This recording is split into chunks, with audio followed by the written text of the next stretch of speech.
todos los temas que hay en la política y una mesa de legisladores importantes, Norma Morandini, Graciela Camaño, Mario Negri, Federico Pinedo.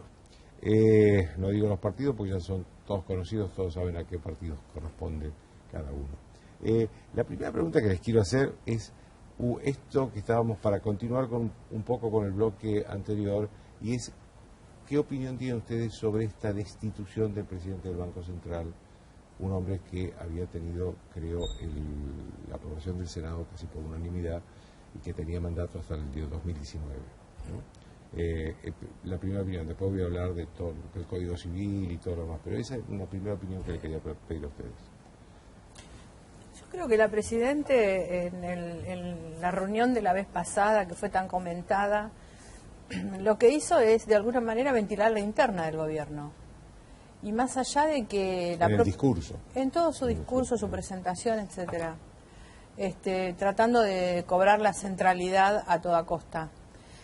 Y más allá de algunas cuestiones que están para analizar con respecto al tema de Frávega, la realidad es que la Presidente habló de delitos que se cometieron, supuestamente.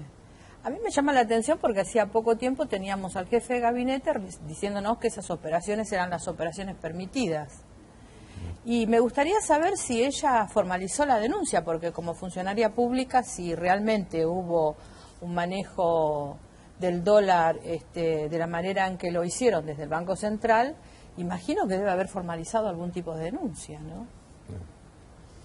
Además quedamos entrampados, porque nos quedamos con la anécdota sin que podamos definir cuál es la función del presidente del Banco Central, por qué tiene que ser autónomo, por qué es anormal que vaya a lo que es la escenificación hoy de la política, que es el atril de la presidenta que habla y mucha gente aplaude, y las cámaras se manejan de acuerdo, es decir, que ponían la cámara en Fábrega y con la presidenta diciéndole las cosas que le estaba diciendo. La verdad que eso, bueno, la anécdota nos impide de que veamos, es decir, cuando uno dice la debilidad de las instituciones, cómo se confunde cada vez más cuando la presidenta habla a sus chicos, para decirlo de alguna manera, y les dice cambien Cristina por Argentina.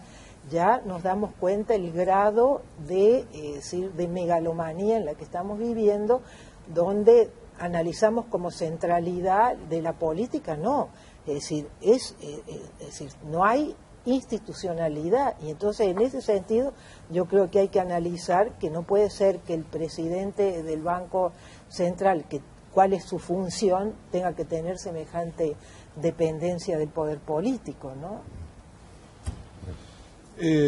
Pérdida de racionalidad absoluta, la ida del presidente del Central, independientemente de calificarlo a él o no, suma de imprevisión, y la ratificación de que eso es así es que han puesto un militante de la causa de presidente del banco, cuyo mayor antecedente público que tiene es a escribir como un brazo largo de Moreno, en la época donde frente a la confusión se cree que se sale metiendo temor, mayor dureza. Si hay algo que saben todos los argentinos, que el gobierno está desesperado por $1. No saben cómo sacarlo. Siempre buscan un enemigo a ver si lo tiene escondido. Y en realidad el que lo pierde es el gobierno. Pierde reservas todos los días. Ha tenido un economista. Hemos escuchado a otros hoy. Y creo que lo que está haciendo es parche, una pérdida de rumbo, falta de credibilidad. Y creo que hecho la autoridad monetaria, me parece que la desazón es mucho más profunda. Casi lo aplaudieron a Fábrega a principio de año cuando el combo de la devaluación, por su receta absolutamente ortodoxa, ¿cuál era? Subir las tasas de interés para atraer pesos.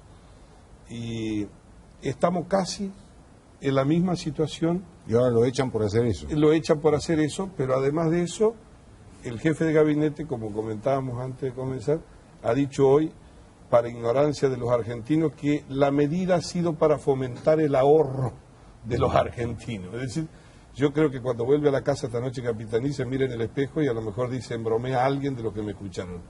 Pero creo que estamos sin rumbo. La reunión del presidente del Banco Central con los presidentes de los bancos no ha dado ninguna señal clara, solamente decirle que van a ir por más, a ver si tienen escondido en algún lado algún dólar de los que le falta. Federico Pinedo. El Banco Central es el que le tiene que cuidar el valor de la moneda de los argentinos, el valor de los salarios, el valor de las jubilaciones, el valor del ahorro. Y entonces tiene que hacer eso, no hacer lo que el gobierno quiera. Si el gobierno quiere una cosa que desvaloriza la moneda de los argentinos, que la devalúa todos los días, entonces las señoras van al supermercado y con los mismos pesos compran cada vez menos cosas, ¿no? Que eso es la inflación, desvalorizar el peso. Entonces el presidente del Banco Central no está cumpliendo con su tarea, si pasa eso. La verdad que la Argentina tiene una inflación como del 40%. Cristina emitió el 430% de la base monetaria en su gestión, 430% más de la moneda que había cuando llegó. Cuando llegó el dólar estaba a 3.15, si uno aplica 430% a 3.15 te da 15, que es lo que vale el dólar paralelo. Por supuesto que hay que hacer unos ajustes ahí económicos, ¿no? Hay que restarle el crecimiento que tuvo la Argentina y sumarle la incertidumbre que quedó Cristina y te va a dar 15 igual, que es lo que da. Así que, pero básicamente el presidente del Banco Central es un señor que no tiene que hacer seguidismo del gobierno, sino cuidar la plata de la gente.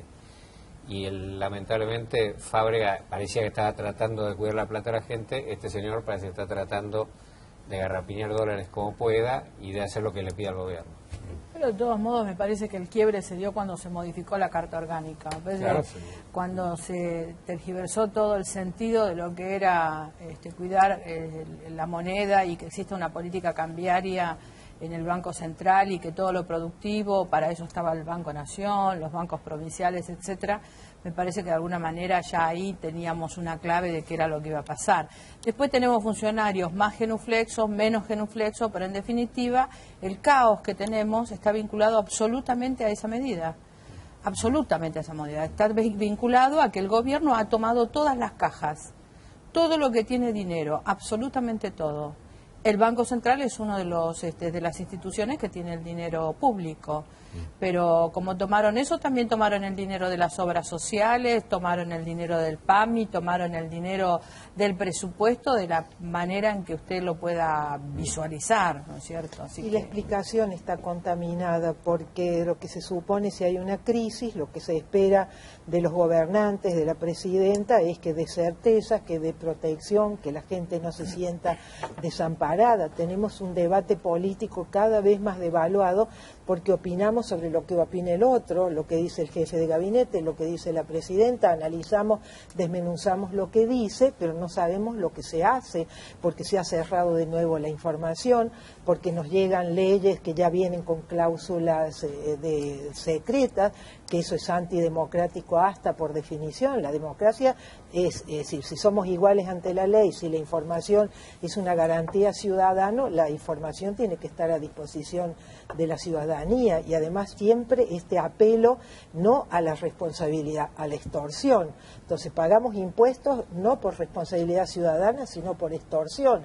Todo el mundo tiene miedo, uno ve el miedo de aquellos, porque uno termina haciendo un absurdo que es analizando si miró así, si estaba más triste, si no estaba más triste, como fue esa reunión donde uno veía las caras de los que aplauden, si no aplauden, y es un delirio, lo digo en estos términos, porque estamos juzgando la apariencia y la esencia, el hecho, lo que tendría que configurar la vida de los argentinos con la responsabilidad de cada uno de nosotros, responsabilidad al otro, se ha convertido en esto de se dice y se dicen cosas opuestas a las que se hacen, se dicen cosas opuestas a las que se defendió tan solo poco tiempo atrás. Entonces, el clima psicosocial que estamos viviendo, yo no tengo otra expresión menos fuerte, pero creo que hay como una lepra espiritual, hay algo que nos está contaminando las relaciones, desde las relaciones políticas, las relaciones económicas y las relaciones personales. Entonces, el desamparo que uno siente, que siente la sociedad, yo creo que tiene que ver con todas estas decisiones y esto de lo que se dice en el atril y lo que se hace, pero siempre es una descalificación al otro y no un convocar al otro. En el análisis político, el problema es que cumple el objetivo, este es el drama.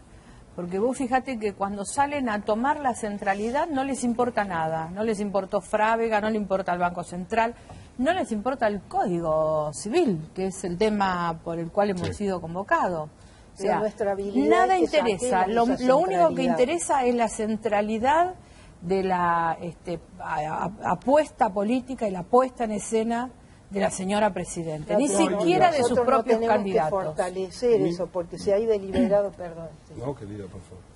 Me parece que también nosotros quedamos entrampados analizando una centralidad que tenemos claros todos que, y después se nos repite como si fuese gran mérito la agenda y ellos manejan la agenda, imponen los temas, no, es la escenificación de los temas, que es muy lejos de impresión es que... Pero hablemos un poco de lo que decía Graciela, que es el tema del Código Civil, que mañana creo que lo va a aprobar la Presidenta en un acto importante, y que ha pasado por la Cámara de Diputados fundamentalmente, pero bien vale la opinión también de Norma Morandini, que es senadora, sobre el trámite, el método que se ha seguido para aprobar, más allá del contenido del Código Civil. Tiene que ver con lo que finalizaba la conversación.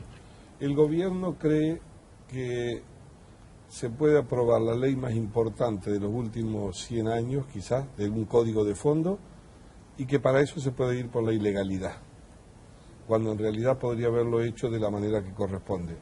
Es difícil que la gente entienda un tema... ¿Por qué lo hace?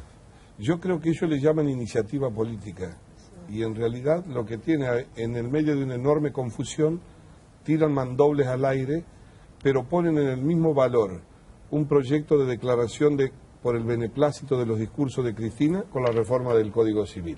Fíjese usted que debe ser el último tema, muchos de los que estamos acá participamos, durante 1 año y medio se recorrió el país, hubo más de 1000 opiniones, hubo un anteproyecto de juristas, había que actualizar el Código Civil, no nos vamos a entretener mucho ahora, estábamos todos de acuerdo, son 150 años, ¿no? Rige la vida cotidiana de los argentinos. Ya en el Senado nos dejaron en soledad en un día en los dictámenes y lo votaron solo, no le importó nada. Lo tuvieron guardado 1 año y medio en la Cámara de Diputados. Estaban en Nueva York y en el medio que Cristina avisaba de que había un problema con la yihad que la quería matar, levantaron el teléfono y dijeron, quiero el Código Civil como pedir una bolsa de papa frita para el miércoles. Como no tenían otra forma de hacerlo rápido, se colgó una orden del día, se llama, una forma donde se publican los dictámenes, trucho. ¿Vale la expresión? Trucho. Es decir, falso. No existía el orden del día. Y publicaron ahí el dictamen, mejor dicho, la media sanción del Senado que había reformado lo que la Comisión Bicameral había determinado. Es decir, que publicaron una media sanción de una ley con la firma de Vudú encima como un buen regalo para la Cámara de Diputados. Con eso llamaron a sesión, nos obligaron, nosotros nunca, Joaquín, yo por lo menos, no judicializo la política, nunca imaginé que íbamos a tener que hacer una presentación penal ante la justicia, porque se alteró el orden, se violaron los deberes de funcionario público en la tramitación. Pero lo peor de todo... Es el caso de Julián Domínguez. Sí, pero le voy a decir, lo peor de todo es que ¿sabe con cuánto tiempo resolvían ese problema? Aunque después lo votaran solo por mayoría. 48 horas, 72 horas. Llamaban a una comisión, sacaban un dictamen, íbamos a una sesión ordinaria o especial, ganaban, votaban. Entonces uno dice, ¿qué es lo que pasa? ¿A qué se debe? La gente está con problemas económicos, recesión, y el gobierno tiene tiempo. Y bueno, unos dicen en el pasillo, con esto... Cristina es la dueña del Código Civil. ¿Es Vélez Sarsfield? ¿Es Napoleón? ¿Con qué sueña? Eso va a regir la vida de los argentinos, no los deseos personales de la presidenta. Con Napoleón sueña, si ¿no? Lo dijo en una asamblea legislativa. Y así fue, y desgraciadamente creo que es una muy mala noticia, independientemente de las diferencias sobre los distintos institutos en el Código Civil, todos muy importantes, que se tocan y se modifican. Independientemente de eso, creo que la señal es la señal de los finales del modelo del kirchnerismo, que en una etapa hasta el 2003, 2004, 2005 le funcionaba por la economía, pero nunca cambió el concepto autoritario, y que hoy, con la crisis de la economía, piensa que sostiene el poder 1 año y medio antes sobre el atropello y el abuso de la mayoría que aún le queda en el Parlamento. Creo que no reparan en nada, nada tiene costo, todo es posible, y todo hace que le dé previsibilidad al relato, según dicen ellos, La de cara al iniciativa futuro. política es prepotencia política, porque de hecho lo que pasa es eso. Y después también, porque decimos, a mí lo que me impresiona es qué cultura política se va a heredar, que se vive como natural, y bueno, es la ley posible. No es la ley posible, una ley que sale herida en su legitimidad. Ya ni siquiera uno tiene que entrar en el mérito de la ley, porque está herida en lo que ellos cuentan, cómo se ha tratado. O después también las presiones ya en el Senado, cuando se modificó en las reuniones de la bicameral el artículo 19, porque la Iglesia había presionado, es decir, Sacaron es responsabilidad legítimo, porque no es